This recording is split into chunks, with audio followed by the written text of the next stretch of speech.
capítulo 6, versículo del 10 al 13. Dice la palabra del Señor: por lo demás, hermanos míos, fortaleceos en el Señor y en el poder de su fuerza. Vestíos de toda la armadura de Dios para que podáis estar firmes contra las acechanzas del diablo.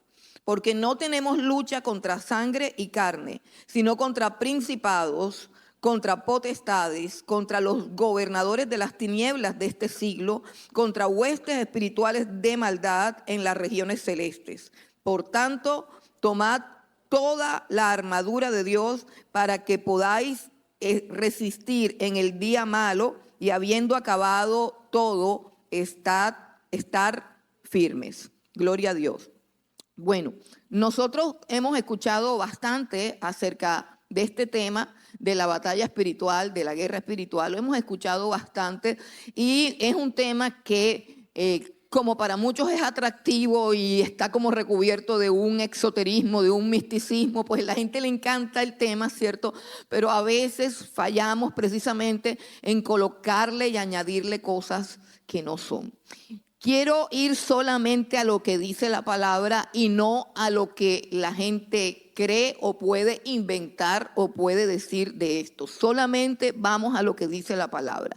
Es un llamado a fortalecernos. Yo no sé cuántos de ustedes han experimentado o están experimentando cansancio. ¿Qué es el cansancio? ¿Qué es el cansancio? El cansancio es algo que nosotros a veces experimentamos más que todo en el cuerpo, el cansancio físico.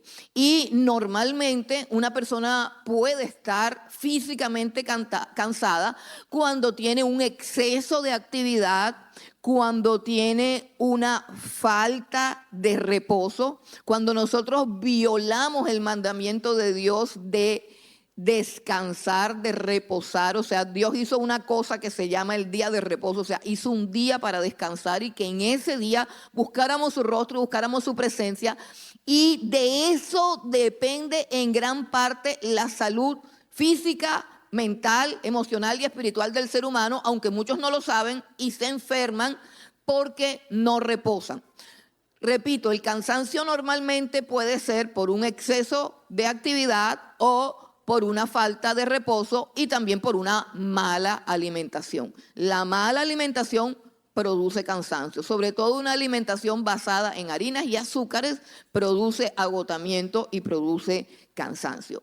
Ese es un cansancio físico, ¿cierto? Pero muchas veces cuando nosotros, no sé si a usted le ha pasado, pero muchas veces vamos donde el médico a que nos revisen la hemoglobina, a que nos revisen el colesterol, a que nos revisen las hormonas, a que nos revisen de cuánta cosa podría ser la causa del cansancio, y resulta que los resultados dicen que usted no tiene nada, que usted está bien de hemoglobina, de colesterol, de triglicéridos, que usted está completamente sano, y no se explican por qué usted está cansado. Y usted dice que duerme bien o que descansa, usted dice que no hay causa, pero usted se mantiene cansado. Es que hay un cansancio que viene de factores emocionales y de factores espirituales. Hay un cansancio que te lleva al desánimo, al desaliento. Un cansancio que tiene que ver con falta de propósito, con pérdida de la ilusión, con pérdida de la motivación, con que no tienes visión, con que no tienes gozo, con que no tienes entusiasmo,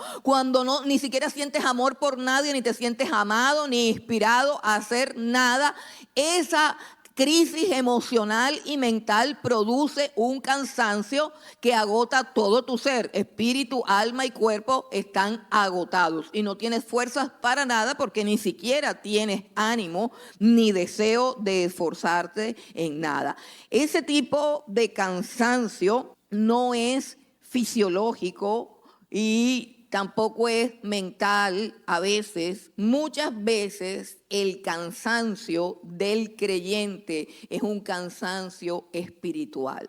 Un cansancio que tiene origen, es espiritual. Eso es importante y de eso es que vamos a hablar, porque eso es lo que está apuntando el texto bíblico aquí en esta hora. El cansancio que no proviene de lo físico, que no proviene de lo emocional, sino que proviene de lo espiritual. Y yo quiero que nosotros en esta mañana consideremos con mucha seriedad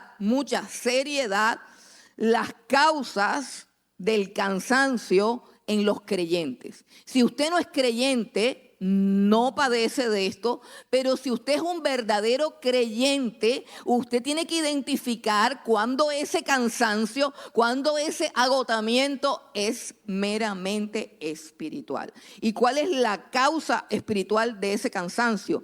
Número uno, está diciendo aquí claramente, el apóstol Pablo está diciendo que nosotros tenemos toda una jerarquía espiritual. Y cuando hablamos de una jerarquía espiritual, estamos hablando de todo lo que dice aquí, con palabras, digamos con las palabras precisas que un hombre como el apóstol Pablo puede utilizar. Dice que tenemos principados, potestades, gobernadores de las tinieblas y huestes espirituales de maldad en la región celeste que están en nuestra contra. ¿Cómo no vamos a estar cansados si hay una hueste demoníaca en contra tuya? Y nosotros a veces perdemos de vista esta advertencia que nos hace las Escrituras y se nos olvida que, repito, hay principados, una jerarquía completa, una estructura demoníaca que está en contra nuestra. ¿Qué es lo que sucede? Que nosotros cuando nos enfrentamos a este asunto de que tenemos una hueste de demonios en nuestra contra, nosotros a veces nos ubicamos en dos posiciones, ambas incorrectas. Algunos ignoran la cosa como que eso no es conmigo, eso debe ser con los que se ponen allá a hacer guerra espiritual, eso allá hay un departamento con unas señoras que sacan demonios, eso allá es con esa gente que le gusta meterse en eso, yo no ando en eso, yo no creo en esas cosas. Yo soy una persona muy ecuánime, yo soy una persona muy pragmática, yo no ando viendo demonios en ninguna parte. Y se ponen en esa posición de aquí no está pasando nada, yo no veo nada y todo está bien. Y la otra posición, también una posición también equivocada, es la posición de aquel que siempre está asustado y ve el diablo en todas partes. Todo lo que pasa es culpa del diablo. Es tan irresponsable que a todo lo que le pasa le echa la culpa al diablo. Son dos extremos y ambos son extremos equivocados, son extremos erróneos. Y todos esos extremos erróneos es lo que dan origen a esas posiciones cristianas erróneas. ¿En qué sentido? En que usted puede ir a una iglesia donde le sacan el demonio a todos, inclusive hasta los líderes. Le sacan el demonio en este domingo y el domingo siguiente se lo vuelven a sacar. Y ministran y sacan demonios y ministran y sacan demonios. O sea que eso es algo como que entra y sale. Y pasan todo el día. O sea, estamos adorando a Dios y amarran al diablo, amarran a los demonios. O sea, como decía mi esposo, que decía que era todo un culto diablocéntrico. Todo estaba centrado en lo que Satanás podía o no podía hacer y en lo que nosotros supuestamente podíamos hacer en contra de Satanás. Eso ha dado origen a ese tipo de iglesias donde uno va pues y no tiene paz ni tranquilidad porque pasan todo el día hablando del diablo. Y las otras iglesias son las iglesias que son meramente materialistas, físicas, que no creen en nada de eso, no creen en la guerra espiritual, no creen que nadie puede estar poseído, no creen nada de eso, no creen nada de eso, creen que si estamos en la iglesia no puede pasar absolutamente nada y no hay nadie que necesite liberación. Entonces ese es otro extremo, repito, y ambos extremos son extremos equivocados. Lo que el apóstol Pablo quiere que sepamos es que existe una jerarquía en nuestra contra, pero que nosotros tenemos un poder que lo ha vencido. O sea, que tengamos un conocimiento claro y objetivo de cómo son las cosas y que nos posicionemos en el lugar correcto. Entonces, lo primero es que la causa del cansancio espiritual es reconocer que tenemos al diablo en nuestra contra con todos sus ejércitos y con todos sus demonios. Ahora, ¿y por qué están en contra nuestra? Mire, el versículo 12 dice, no tenemos lucha contra sangre y carne. Es interesante que el apóstol Pablo nos aclare esa palabra, que no tenemos lucha contra carne y sangre, significa no es contra las personas, no es contra las personas que estamos luchando. Eso es algo de suma importancia, porque cuando yo sé que una persona que me está atacando,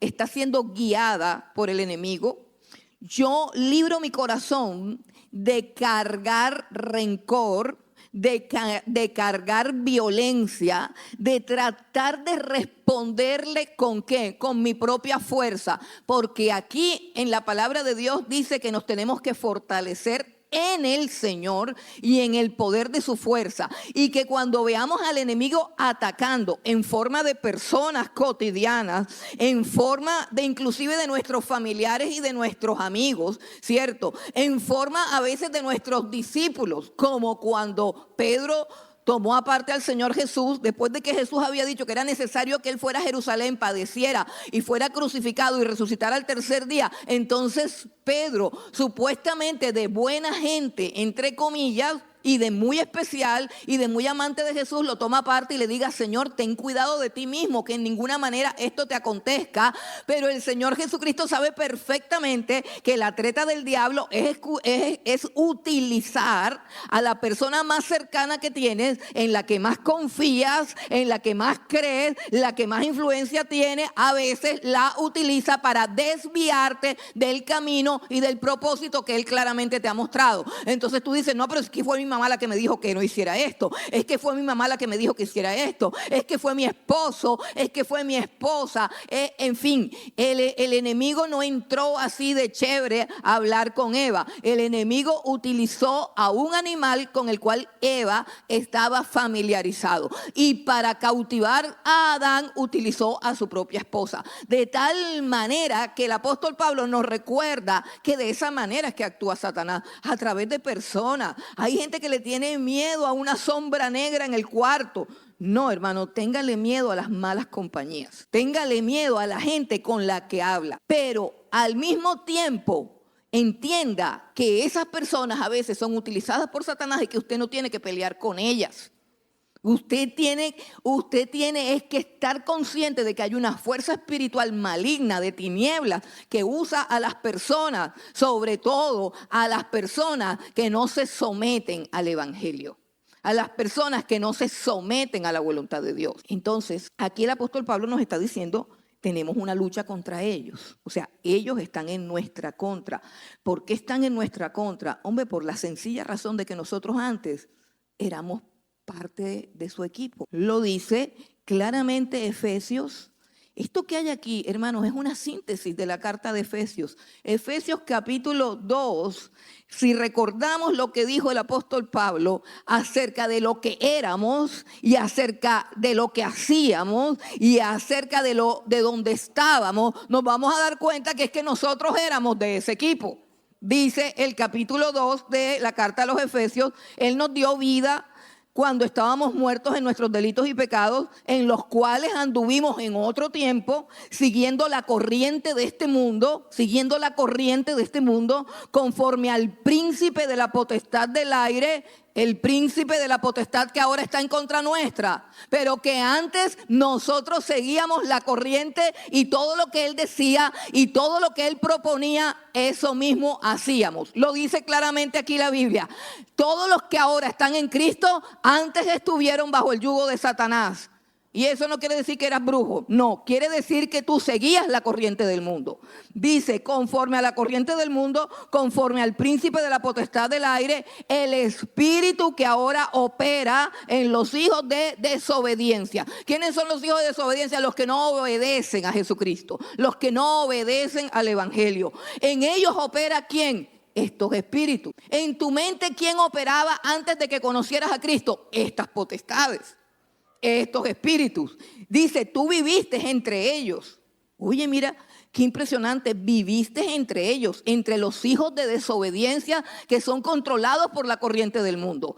Viviste entre ellos, versículo 3, entre los cuales también todos nosotros vivimos en otro tiempo, en los deseos de nuestra carne, o sea, haciendo lo que tenemos ganas de hacer, haciendo la voluntad de la carne y de los pensamientos, o sea, haciendo lo que me parece que es correcto hacer, y éramos por naturaleza, no era que estábamos ahí mal puesto, no era que pertenecíamos a ese reino. Dice, éramos por naturaleza hijos de ira, lo mismo que los demás. Éramos por naturaleza rebeldes, hacíamos lo que nos daba la gana, creíamos que éramos completamente libres, pero éramos esclavos de Satanás. Y Satanás operaba en nuestras mentes y en nuestro comportamiento. Satanás controla la ideología del momento. Satanás controla los aires. Satanás controla la ideología. Satanás controla los colegios que no están sometidos a Cristo.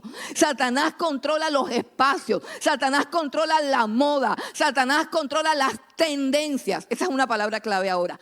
Es tendencia. Cuando usted escuche la palabra tendencia, deje la bobada y entienda que es la última moda del reino de las tinieblas. Eso se llama tendencia.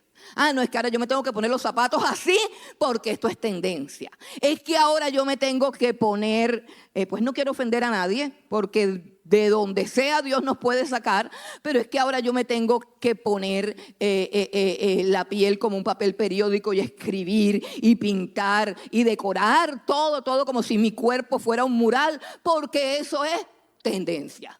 Es que yo ahora tengo que vestirme de tal manera porque eso es tendencia. Es que yo ahora tengo que dejarme la camisa afuera, atrás y adelante adentro. ¿Por qué? Pues porque eso es tendencia. Es que ahora mi jean tiene que tener 3 rotos acá y 3 rotos acá. ¿Por qué? Pues porque eso es tendencia. Y si no, estamos fuera de foco. Y hay que irse a ver la última película de Rápido y Furioso porque es que eso es tendencia. El que no se la ha visto no existe. No es nadie en esta tierra. Entonces, ¿quién controla eso? ¿Jesucristo? No. Jesucristo no controla los rotos del pantalón. Jesucristo no controla nada de eso. Todo eso es potestad de Satanás, del reino de las tinieblas. Y yo estoy poniendo solamente unos ejemplos. Si usted tiene el jean roto, yo no le estoy diciendo que usted sea del diablo. Yo nada más estoy diciendo que la moda la controla Satanás. No la controla el Espíritu Santo. No la controla el Espíritu Santo. O sea, el control es el control. La soberanía de Dios es la soberanía de Dios. Entonces, nosotros pertenecíamos a ese reino, nosotros éramos de esa gente, nosotros éramos de ellos. Pero la Biblia dice que el Señor nos amó y Cristo, dice la Biblia, que nos ha rescatado del reino de las tinieblas. Cristo entra al reino de las tinieblas a través de su muerte expiatoria. Él desciende y entra al reino de las tinieblas y le arrebata al diablo el derecho que tiene sobre nuestras vidas. Y nos saca de allí, Pero eso al diablo y a sus ejércitos no le da risa. No le da risa. ¿Por qué? Porque le están diezmando el ejército, porque le están diezmando el reino y porque el reino del Señor Jesucristo se empieza a extender y se empieza a crecer con personas que antes le sirvieron al diablo, ¿y cómo le sirvieron al diablo? Haciendo los deseos de su carne, cumpliendo los deseos de su carne y cumpliendo con los pensamientos de su cabeza. O sea, yo hago lo que yo quiero, yo hago lo que me parece, no obedezco. Yo simplemente hago lo que a mí me parece porque yo soy un dechado de virtudes, que todo lo que se me ocurre es correcto y que todo lo que me parece es correcto, que todo lo que pienso es correcto y que todo lo que deseo es mi derecho. Y esa es una forma de ser controlado absolutamente por el reino de las tinieblas. Pero ¿qué sucede? Que ahora el diablo, que era nuestro Señor ahora es nuestro enemigo. Ahora los demonios que nos controlaban están en nuestra contra. Nosotros éramos marionetas del reino de las tinieblas y hacíamos la voluntad de Satanás y lo que los demonios ponían en el aire como moda o como tendencia. Pero una vez que hemos sido libertados, y que hemos nacido de nuevo y que tenemos el Espíritu Santo, entonces esos demonios comienzan a notar primeramente algo. Nosotros no sabemos en qué momento un cristiano empieza a ser cristiano. Nosotros no sabemos en qué momento nace de nuevo y en qué momento se dan esas cosas. Pero yo me imagino, conforme a lo que dice la palabra de Dios, que es algo así como que hay sitios que usted frecuenta cuando no conoce a Jesucristo. Hay conversaciones, hay amistades, hay lugares donde usted está. Vamos a suponer, no sé, el bar de la esquina o el lugar del casino donde usted juega. Y cuando Cristo es libertado de ese comportamiento de marioneta, cuando Cristo lo liberta a usted y usted deja de ser una marioneta que tiene que tomar todos los viernes o que tiene que jugar en el casino todos los viernes o que tiene que apostar o que tiene que fornicar, cuando Cristo lo liberta de toda esa forma de vivir, y allí han estado siempre los demonios observando y deleitándose en la manera como usted es esclavo de sus propias pasiones y de las tendencias. Cuando sucede eso, entonces los demonios se empiezan a preocupar y dice: ¿qué habrá pasado con Juanchito que no vino hoy a tomar? ¿Qué habrá pasado con Juanita que no vino hoy al motel con su novio? ¿Qué sucedió con esta señora o con este señor que se disfrazaba de mujer y ya no, este fin de semana no se puso el disfraz? O sea, ¿qué es lo que está pasando? Entonces, como esa gente, o sea, todos ellos están organizados y el demonio que lo acompañaba a usted en aquellos lugares, en aquel casino, comienza a ir, vamos a ver dónde es que se mete. Y se lo pilla entrando aquí a la piedra angular. Entonces no es que ahora entonces él va a donde Satanás y le rinde el informe. ¿Qué pasó con Juanchito que no está en la fila? No, es que resulta que no ha ido al motel, no ha ido al casino, no ha ido al burdel, no fuma, no toma, anda todo raro. Pero ¿a dónde va? No lo han seguido. Claro, lo seguimos y los domingos se va para una casa ahí que dice afuera la piedra angular. Y el diablo dice: ¿cómo se les ocurre dejar que ese hombre se meta ahí? Sáquenlo de allí. Estoy hablando del mundo espiritual, parece un chiste. Pero es así, y se los estoy relatando no para que se diviertan, sino para que abran los ojos. Para que abran los ojos, eso es lo que somos, hermano. Pero resulta que hay un momento, porque entrar aquí no me saca de las tinieblas. Usted puede entrar y salir 20 veces y sigue siendo del diablo. No. Pero hay un momento en la vida en que es Cristo el que entra en tu vida. Es Cristo.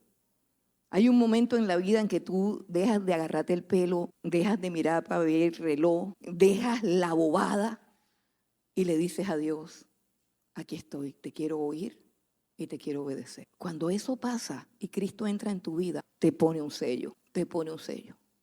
Y ya cuando te pone un sello, los demonios dicen: lo perdí. ¿Y ahora qué nos vamos a dedicar? A amargarle la vida. Ya no lo podemos traer de regreso. Tiene un sello. Tiene un destino, no era de los nuestros. Ellos tienen su propio evangelio, parecía de los nuestros, pero no era de los nuestros. Ahora está sellado, ahora le pertenece al reino de los cielos. Pues amarguémosle la vida, fastidiémoslo. Hagamos cosas para que en vez de cantar alabanzas, cante amargura, queja, reniegue, maldiga. Que diga las mismas vulgaridades que decía cuando estaba con nosotros. Hagamos algo para que él dude de su fe. Hagamos algo para que se achante. Hagamos algo para que se entristezca. Hagamos algo para que se decepcione. Utilicemos a los hermanitos carnales que están ahí para que le presten plata y no se la paguen. Utilicemos al ujier para que lo cambien de puesto y le dé rabia y no vuelva. Utilicemos todo lo que se nos ocurra, pongámoslo en la banca de los hipócritas, donde pasan haciendo bulla y lo distraen y no lo dejan oír. Hagamos lo que sea por amargarle la vida, hagamos lo que sea, enfermémosle, hagamos lo que sea. Siempre tendrán que pedirle permiso al Señor Jesucristo, siempre. Pero nosotros sabemos que ya no somos de ese reino y que ese reino es nuestro enemigo. ¿Y por qué? ¿Y por qué quieren hacernos daño si no pueden hacernos volver a sus caminos? Si no pueden volver a poseernos. Si no pueden volver a esclavizarnos. Ay, pues qué chévere es cansarnos para que no oremos, embolatarnos para que no nos congreguemos, distraernos para que no oigamos la palabra de vida y no comamos y por lo menos nos convirtamos en cristianos raquíticos, cristianos sin fruto, cristianos incrédulos, si es que se puede decir, cristianos que no tienen fe, que no oran, que no experimentan prodigios, milagros, que no ven nada. Entonces, es todo una batalla en contra nuestra. Pero, ¿qué dice el apóstol Pablo? Repito, esta es la conclusión de todo lo que él ha enseñado. ¿Qué dice el apóstol Pablo? Ahora nosotros tenemos una posición.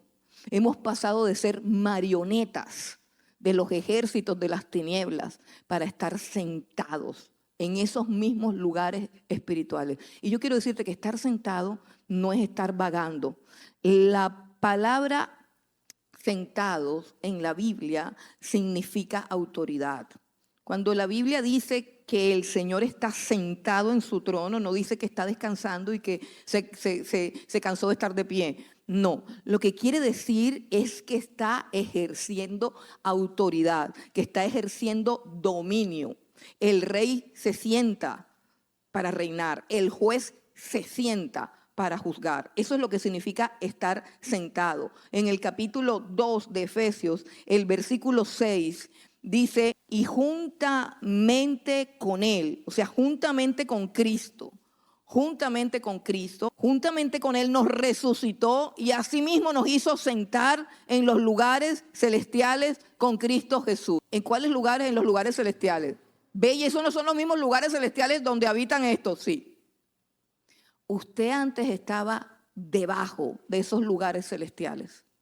¿Sí ve los lugares celestiales en el capítulo 6? Dice, huestes espirituales de maldad en las regiones celestes. ¿Sí? Y usted estaba por debajo de esas huestes.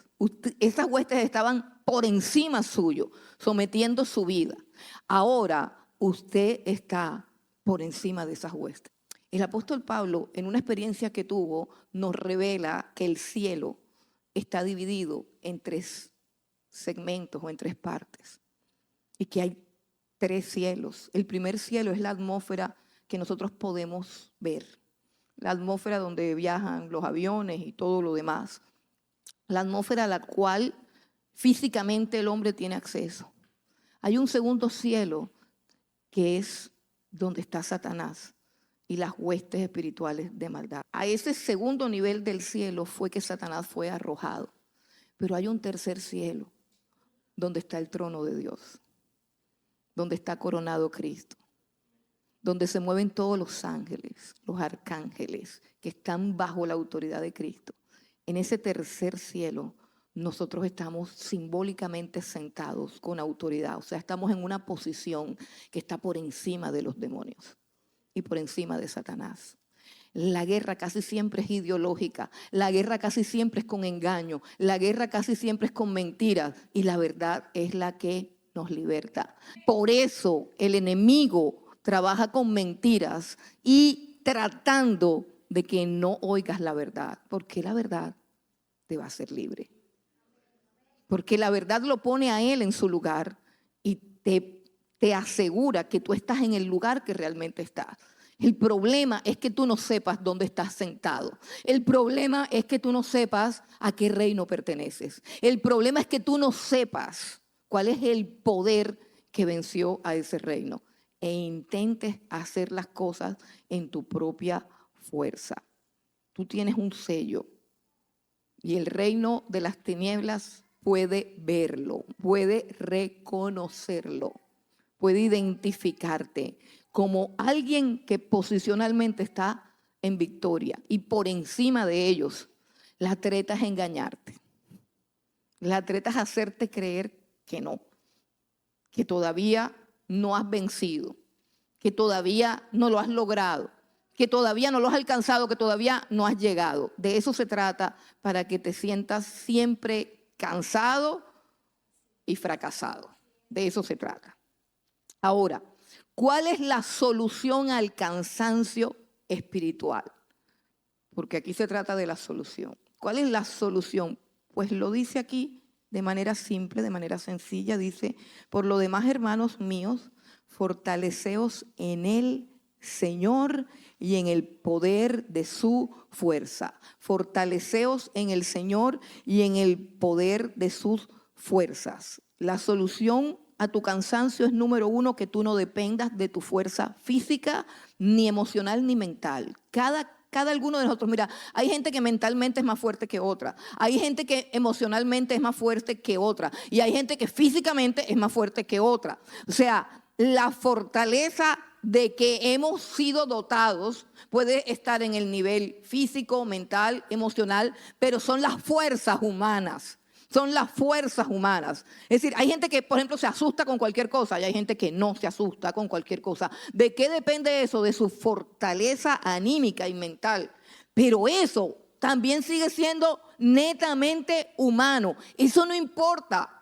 No importa si tú eres fuerte, si eres valiente, si te dan miedo las cosas, si mentalmente eres fuerte o si mentalmente eres débil, o si emocionalmente eres susceptible o si emocionalmente eres de carácter firme. No importa lo que tú humanamente seas. No importa. Hay algo que tú tienes que tener claro, y es que tú no puedes con el diablo ni con ningún demonio.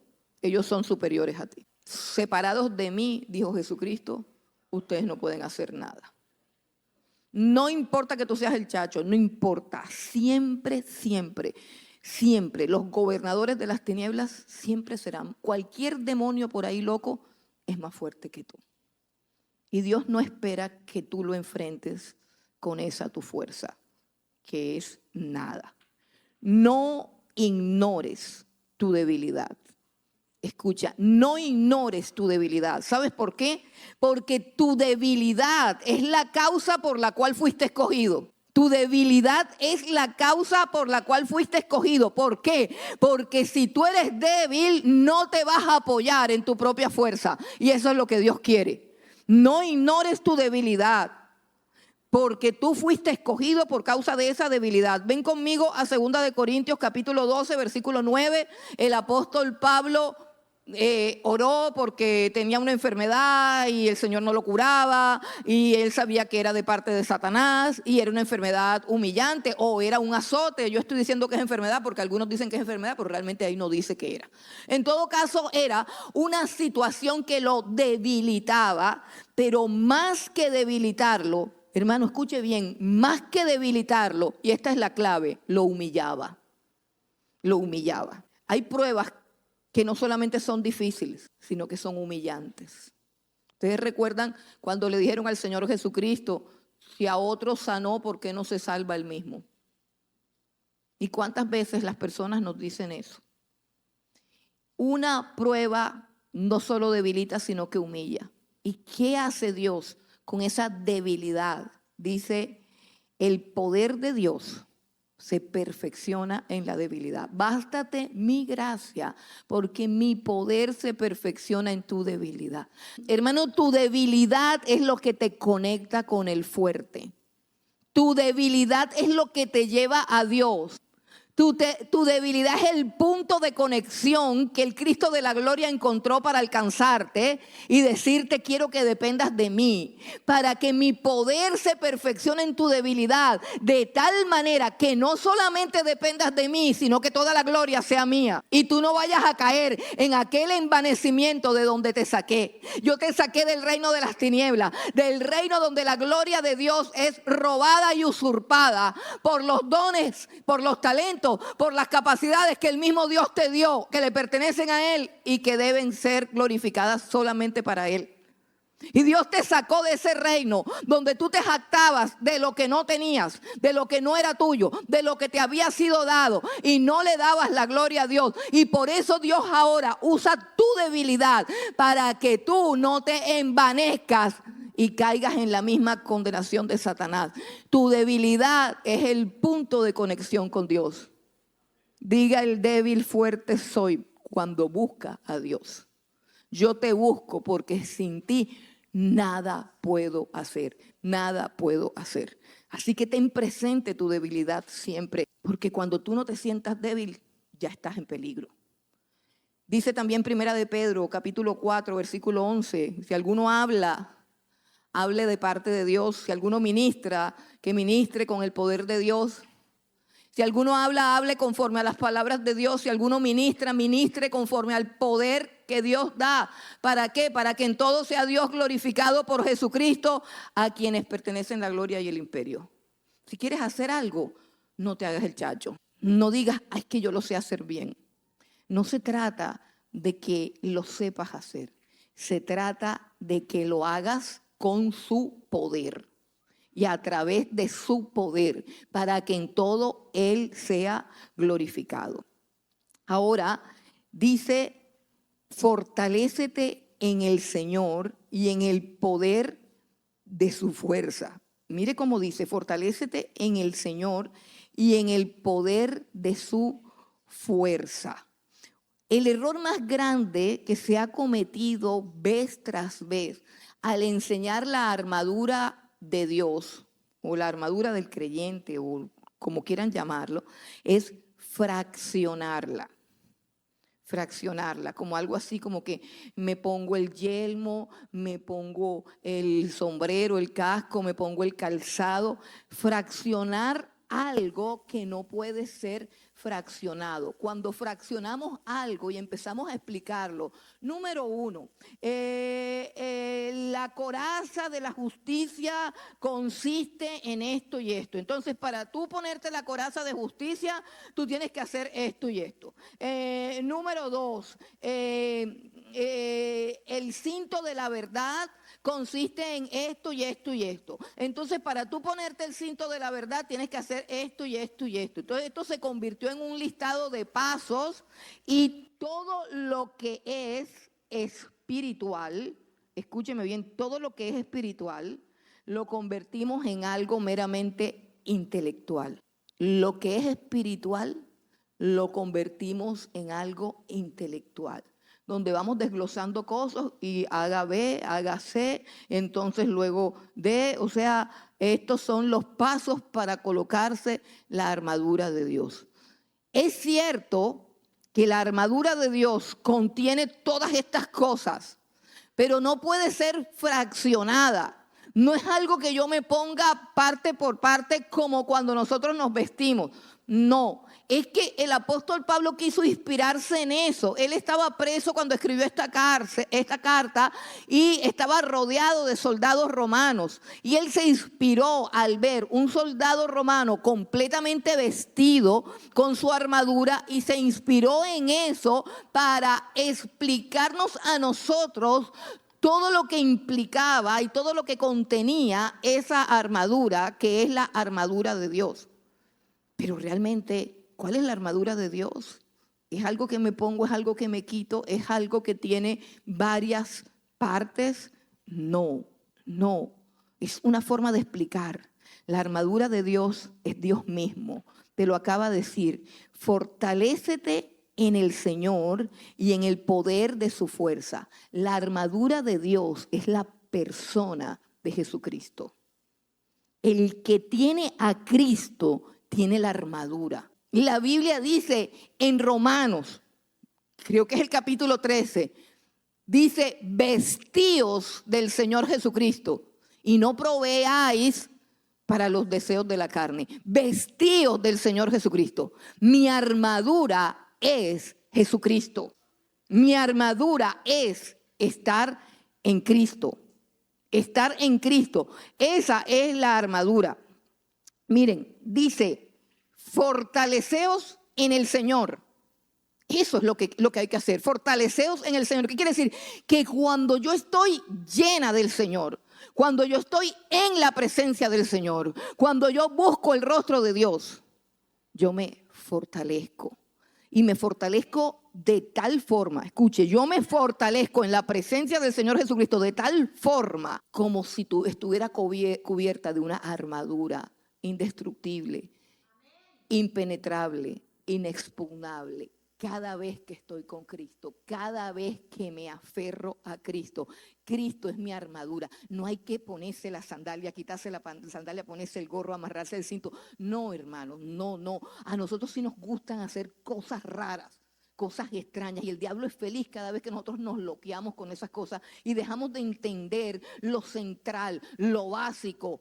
El que está en la presencia del Señor está cubierto por la...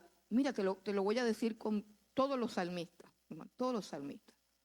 ¿Quiénes conocen la presencia de Dios? Los adoradores. No todo el mundo sabe qué es eso de la presencia de Dios. No todo el mundo, no, Señor. Los que saben qué es la presencia de Dios son los que adoran a Dios. Los que pueden ver más allá. Los que pueden ver su gloria. Los que se deleitan en adorarlo. Los que viven, como dice la Biblia, como viendo a la invisible. Como viendo a la invisible, puestos los ojos en Jesús. Eso es un asunto espiritual. La fe es la certeza de lo que se espera, la convicción de lo que no se ve. Eso es un asunto espiritual. Los adoradores pueden ver lo espiritual. Por eso, hermano, si usted no sabe adorar a Dios, dile: Señor, enséñame a adorarte. Abre mis ojos. ¿Recuerdan la canción que dice: abre mis ojos, oh Cristo, yo quiero verte? Porque cuando uno ve al Señor Jesucristo, inmediatamente se convierte en un adorador. ¿Sabe por qué? Porque después de que tú veas la gloria de Dios, no hay nada en este mundo que se pueda comparar con el Señor. Toda esa gente que anda por ahí vitrineando, codiciando, neciando, lleno de avaricia, es porque no han visto al Señor. No lo han visto. Entonces, cuando un adorador ve al Señor, ve todo, se le abren los ojos espirituales. Y puede ver a Dios. Entonces, puede fortalecerse en él. Y mire lo que, todos los salmistas tuvieron esa experiencia con ese escudo protector de Dios, con esa fortaleza que cubre a todo aquel que busca a Dios. El Salmo 27 dice: el Señor es mi luz y mi salvación, ¿de quién temeré? El Señor es la fortaleza de mi vida. ¿De quién he de atemorizarme? Luego dice: cuando se juntaron contra mí los malignos, los angustiadores y mis enemigos, ellos tropezaron y cayeron. ¿Y con qué se tropezaron? Con la fortaleza que hay alrededor de alguien que vive en su presencia. El Señor es escudo alrededor de mí, mi gloria y el que levanta mi cabeza. Escudo alrededor de mí, mi gloria y el que levanta mi cabeza. Busque todos los salmos. Todos los adoradores sabían que ellos estaban cubiertos de una franja indestructible. La presencia de Dios, el habitar en su presencia. El Salmo 91: el que habita al abrigo del Altísimo morará bajo la sombra del Omnipotente. Diré yo a Jehová: castillo mío, roca mía, mi Dios, en quien confiaré. Él me libra del lazo del cazador. El escudo y adarga es su verdad. Apréndase el Salmo, hombre. Ande ahí todo asustado, viendo puro TikTok y pura bobada, hermano. Por eso es que son tan cobardes. Tienen miedo a todo el mundo. Escudo y adarga es su verdad. No temerás el... ¿Por qué? Porque sabes quién está sobre ti, alrededor de ti, al lado tuyo, debajo sustentándote. Pero tú tienes... Eso no se siente leyendo ni estudiando, sino buscándolo, porque eso no es intelectual. Eso tú no puedes salir a la calle y decir: bueno, yo ahora me voy a poner la armadura de Dios, me coloco el yelmo de la salvación, y hay gente que hace eso y se visualiza y se van contentos. No se ha puesto nada. La armadura de Dios se pone con que usted se levante, se ponga de rodillas y comience a clamarle al Señor. Comience a decirle: Señor, revísteme de tu poder, que tu presencia vaya conmigo, a donde yo quiera, a donde yo vaya, tú vayas conmigo. Y si yo voy para algún lado que tú no vas, no me dejes ir. Señor, cúbreme bajo la sombra de tus alas. Guárdame, Señor. Amárrame la boca para no decir ninguna estupidez. Señor, no permitas que yo mire lo que no tenga que mirar. Señor, no permitas que yo me encuentre con quien no me tengo que encontrar. Señor, que yo me encuentre solamente con las almas que están destinadas para salvar y que yo tenga el coraje y el valor de predicar. Señor, ayúdame, Señor, para no coger rabia porque voy allá a reclamar una cosa, Señor, y que no se me salga el indio. Todo eso hace que tú salgas con la armadura de Dios. No hay que visualizar y me pongo el zapato y me pongo... No. Eso no tiene nada que ver. Los que están revestidos del Señor Jesucristo están revestidos de su poder. Mira, Efesios capítulo 1, dice, vamos al 19, versículo 19. Versículo 19. En el capítulo 1, el apóstol Pablo está haciendo ¿qué? Una oración. Y está suplicándole a Dios que el Espíritu de Dios ilumine nuestro entendimiento para que nosotros podamos ver lo que no vemos, pero que sí es real. ¿Qué es lo que no vemos, pero que sí es real?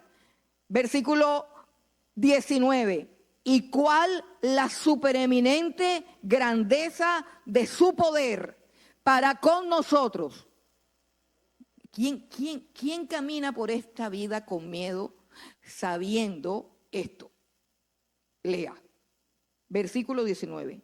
La supereminente grandeza de su poder, o sea, del poder de Dios, para con nosotros los que creemos, según la operación del poder de su fuerza, la fuerza de Dios, la cual operó en Cristo, la fuerza de Dios, operó en Cristo resucitándole de los muertos y sentándolo a su diestra en los lugares celestiales, sobre todo principado y autoridad y poder y señorío y sobre todo nombre que se nombra no solo en este siglo, sino también en el venidero, y sometió todas las cosas bajo sus pies y lo dio por cabeza sobre todas las cosas a la iglesia, la cual es su cuerpo, la plenitud de aquel que todo lo llena en todo. A ver si entendió, hermanito. Cuando usted camina y usted es creyente, la supereminente grandeza del poder de Dios que resucitó a Cristo de los muertos opera a favor suyo. ¿Para qué? Para que usted también pase de muerte a vida, para que usted someta todas las cosas que se levantan contra usted, para que usted sea un vencedor, porque eso ya lo determinó Dios en la cruz del Calvario. ¿Usted camina así o camina llevado? ¿Camina asustado? ¿O camina peleando en su fuerza? Aquí vengo yo, voy a pelear con todo el mundo para que me tengan miedo. No, hermano. Por ahí dicen que perro que ladra no muerde. Usted ve los perros grandes calladitos, calladitos. Usted ve el Doberman calladito. El negrito ese gordito que me encanta. El Rottweiler. Si usted ve un Rottweiler es una cosa. Pero ese animal lo puede matar a usted un mordisco. Pero ve un pincher, claro. Un ridículo pincher, perdón con los dueños de los pinchers. Un escándalo. Hermano, un perro que tú le puedes hacer así lo más. Hay gente cobarde que camina así, como un pincher en la calle. Hace poquito un señor me contaba de un taxista que se bajó porque se voló la escuadra del taxista. Se le pasó al de atrás. Le dijo 4 vulgaridades. Y el de atrás se enojó y le contestó las vulgaridades. Un señor aparentemente decente. Le contestó las vulgaridades, le manoteó también. El taxista frenó adelante, se bajó del taxi, agarró la cruceta y se vino contra el señor. Y el señor agarró un revólver, lo sacó por la ventana y el taxista guardó su cruceta y se fue. Entonces, eso es lo que pasa, hermano. El que está bien armado no anda insultando gente. El que está bien armado no anda buscando pleito. El que está rodeado de la fortaleza de Dios no anda buscando pelea porque está seguro en Dios. Entonces hay gente que en su fuerza quiere arreglar las cosas. No, las armas de nuestra milicia no son carnales, sino poderosas en Dios para la destrucción de las fortalezas y de todo lo que se levanta contra el conocimiento de Dios. Y Dios nos ha dado una supereminente grandeza de poder que actúa en nosotros. Pero hermano, ojo, que ese poder actúa en humildad, en mansedumbre, en sumisión completa a la presencia de Dios. El poder que resucitó a Cristo de los muertos opera en nosotros para someter las cosas bajo nuestros pies, porque Cristo es la cabeza de la iglesia y nosotros somos la plenitud de aquel que todo lo llena en todo. Escucha bien, a donde tú llegues debes llevar el reino de Cristo. A donde tú vayas debe ir el reino de Jesús, pero tienes que entender cómo es el reino de Jesús. Tienes que entender cómo es el reino de Jesús, que tú no eres un pincher. Tú no eres un pincher. Tú eres un Rottweiler. así, es callado, como dice la Biblia. El justo está confiado como un león, así. Tú nunca ves al león como la serpiente, no. El león está calmadito, pero hay del que se le atraviesa. Si estoy fortalecida en el poder del Señor, no temo. Y mis enemigos chocan, porque Él es escudo alrededor mío. Él es escudo alrededor mío. También tenemos el Salmo 84. El Salmo 84 dice: cuán amables son tus moradas, oh Señor. Mi alma desea, ya llegó. Bienaventurado el hombre que tiene en ti sus fuerzas. Qué lindo, ¿ah? Bienaventurado el hombre que tiene en ti sus fuerzas, en cuyo corazón están tus caminos. O sea, el hombre que no es de aquel reino. Este es un hombre que no hace lo que le da la gana. Este es un hombre que dice: Señor, muéstrame tu camino, que yo quiero andar por ahí. Es un hombre que dice: dime, Padre, lo que yo debo hacer. Bienaventurado aquel que tiene en ti sus fuerzas, en cuyo corazón están sus caminos. Atravesando el valle de lágrimas lo cambian en fuente cuando la lluvia llena los estanques. No es un hombre que no le da tristeza, que no se deprime y que no llora. Sí, llora, se deprime y todo, pero la depresión, la tristeza y el temor es solamente un valle que él atraviesa. Un valle que él atraviesa. El problema de la gente es que se queda en el valle de la tristeza llorando. No, el valle de la tristeza es un valle que hay que atravesar. ¿Atravesar para qué? Dice: irán de poder en poder. Irán de poder en poder. Dios no nos ha dado espíritu de temor ni de cobardía, sino de poder, de amor y de dominio propio. Irán de poder en poder. Bueno, y podemos seguir con todos los salmos, porque todos los salmos hablan del poder de Dios que actúa en nosotros, el poder de Dios. Finalmente, ¿por qué y para qué tenemos que librar esta batalla? ¿Por qué y para qué tenemos que despojarnos de este cansancio? ¿Por qué? El por qué está clarito en el versículo 11, número 1, el diablo está acechando. Versículo 11, firmes contra las acechanzas del diablo. Pedro escribió que Satanás andaba como león rugiente buscando a quien devorar. Ok, la primera causa por la cual hay que dejar de estar cansados, dejar el cansancio y fortalecernos en el Señor, es porque el diablo anda por ahí molestando. Y la segunda causa, hermanos, es porque hay días malos. Dice el versículo 13: por tanto, tomad toda la armadura de Dios para que podáis resistir en el día malo y, habiendo acabado todo, estar firmes. El día malo es un día que se acaba. Eso es importante que lo sepamos. Cuando tú estés pasando por un día malo, una de las frases pues que yo me digo, yo me hablo, porque es que cuando la cosa está mala, se dispara un diálogo negativo en tu mente. Te vas a morir, nadie te quiere, te van a traicionar, mira que no sé qué, acuérdate que debiste hacer esto. Y, o sea, eso es un diálogo espantoso. Eso fue porque no tuviste la precaución de hacer, viste, y ahora te va a pasar esto. Y es una cosa horrible y espantosa, ¿cierto? Y a veces uno comienza a eternizar el día malo. Comienza a eternizar el día malo como que, ay, entonces ya este es el final, esto va a seguir así toda la vida. Y dice: habiendo acabado todo. El día malo se va a acabar. Así que cuando usted esté en la mitad del día malo, usted diga: este día se va a acabar y yo voy a quedar firme. El día malo se va a ir y yo voy a permanecer firme. Esa es la tercera razón. La tercera razón por la cual Dios quiere que te fortalezcas en el Señor Jesucristo y en el poder de su fuerza es para que permanezcas firme hasta el final.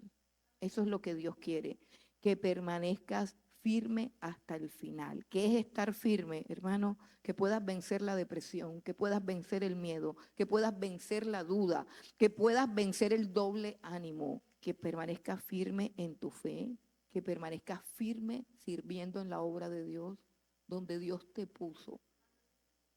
Debes estar firme. Ay, lo que pasó fue que entonces yo me fui. Ajá, pero entonces ¿quién te puso? ¿Quién te puso? No, que lo que pasa es que por allá la gente se va y por acá la gente viene. ¿Quién te puso? ¿Dónde estás? ¿Te puso Dios? Bueno, Él quiere que estés firme donde tú estás. Pase lo que pase.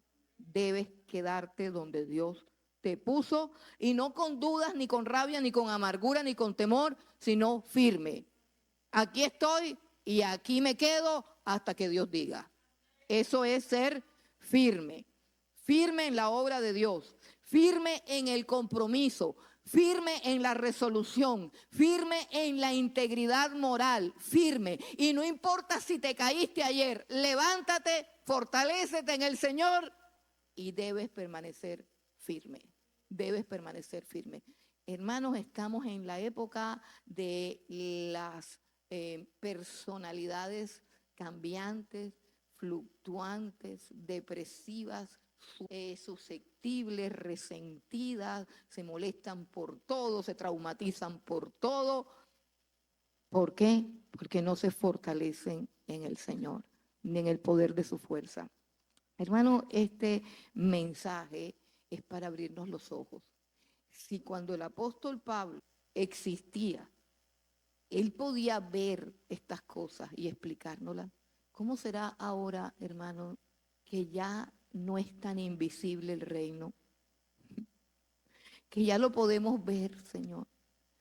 O usted no ve lo que está pasando. Salga a la calle, vaya a un centro comercial, escúchese un par de videos y usted verá el reino de las tinieblas completamente manifiesto. El reino de las tinieblas avanzando. Pero recuerden, Dios lo ha vencido. Y nosotros somos más que vencedores. Fortalécete en su poder y en el poder de su fuerza. Vístete del Señor Jesucristo y no le des alimento a tu carne. No le des alimento a tu carne. La carne es débil. La carne es débil. La carne te tira al piso. La carne te lleva a la ruina. Fortalécete en lo que tú tienes. Cristo en nosotros.